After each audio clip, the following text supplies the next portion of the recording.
जय श्री राधे। पूज्य सेठ जी कहते हैं, परमात्मा ने हमको जो कुछ बल बुद्धि दी है उसके अनुसार जी तोड़ परिश्रम करके परमात्मा की प्राप्ति कर लेनी चाहिए। इतना कर्तव्य मनुष्य करे तो सारा भार भगवान पर है। इतना नहीं कर सके तो भगवान को हर वक्त याद करे। इसके बाद तुम्हारा कोई कर्तव्य नहीं। नियम प्रेम का पालन नहीं कर सको तो कोई हर्ज नहीं। भगवान से मदद मांगो तो मदद मिलती है। वास्तव में परमात्मा मन वाणी का विषय नहीं है। परमात्मा बहुत सूक्ष्म है। वाणी के द्वारा परमात्मा का जो स्वरूप बतलाया जाता है, मन से मनन किया जाता है, उससे परमात्मा का स्वरूप विलक्षण है। परमात्मा वह है जिसकी शक्ति को पाकर मन मनन करता है। मन के सहित वाणी लौट आती है, क्योंकि वह परमात्मा का थाह नहीं लगा पाती। मन से परमात्मा के स्वरूप का मनन करते हैं, वह मन का माना हुआ स्वरूप है। मन के हारे हार है, मन के जीते जीत। मन में कभी निराश नहीं होना चाहिए। जो कुछ मन के समझ में आए, सुनने से पढ़ने से बात समझ में आई है, उसी के अनुसार परमात्मा के नाम पर ध्यान करता है। वह असली ध्यान तो नहीं कर सकता। उसने परमात्मा का स्वरूप तो देखा नहीं। जैसा सुना समझा उसी को लक्ष्य में रखकर ध्यान करता है। मन हारता नहीं और न निराश ही होता है। जैसा समझ में आया उसी के अनुसार ध्यान करता है।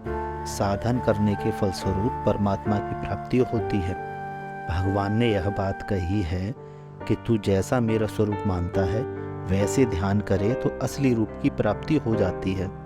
शाखा चंद्र न्याय से चंद्रमा के दर्शन हो जाते हैं, वैसे ही परमात्मा को प्राप्त करने का संकेत है।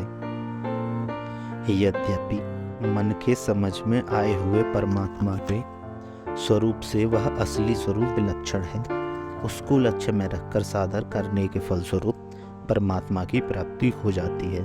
ध्यान करना भी कर्म है, किंतु ध्यान के फलस्वरूप परमात्मा की प्राप्ति होती है, इसलिए वह अकर्म है। परमात्मा का भजन ध्यान करना मार्ग तय करना है। जब तक परमात्मा की प्राप्ति नहीं हो तब तक चलता ही रहे। शरीर से जो विदेह हो गया वह गुणातीत है।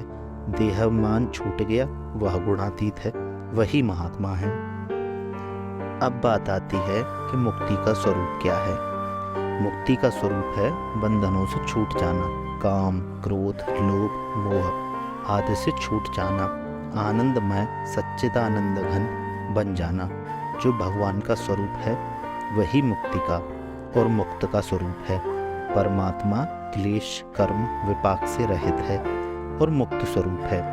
उनको जो प्राप्त हो जाता है वह मुक्त पुरुष है। भूत भविष्य और वर्तमान काल ये बुद्धि के कार्य हैं। बुद्धि से परे दूसरा काल है प्रकृति। इस प्रकृति से भी परे काल है ब्रह्म। ब्रह्म काल का भी काल है, वह असली काल है। परमात्मा के नाम नित्य शाश्वत अनादि सनातन आदि आते हैं। अतव्य काल के भी काल हैं। परमात्मा अलौकिक काल है, वह सब कालों को खा जाते हैं। सेठ जी से किसी ने प्रश्न किया, गंगा में जानबूझकर मरे उसकी क्या गति होती है। सेठ जी इसके उत्तर में कहते हैं, इसका मुझे पता नहीं है। मुक्ति की इच्छा के लिए अनशन व्रत करके शरीर छोड़ें तो आपत्ति नहीं। यह तपस्या है, फिर उसको तकलीफ होगी तो बीच में छोड़ देगा। महात्मा के वचनों से कोई शरीर त्याग करे यह विधि नहीं है। मैं यह रास्ता नहीं बतलाता कि आत्महत्या करे। मुझे यह विश्वास नहीं कि ऐसा करने से भगवान मिल जाएंगे। यदि यह विश्वास होता तो रास्ता बता देता। भगवान से जिद नहीं करनी चाहिए। धन्यवाद। यदि आपको वीडियो अच्छा लगा हो तो वीडियो को लाइक करें, चैनल को सब्सक्राइब करें और मित्रों के साथ शेयर करें। धन्यवाद। जय श्री राधे।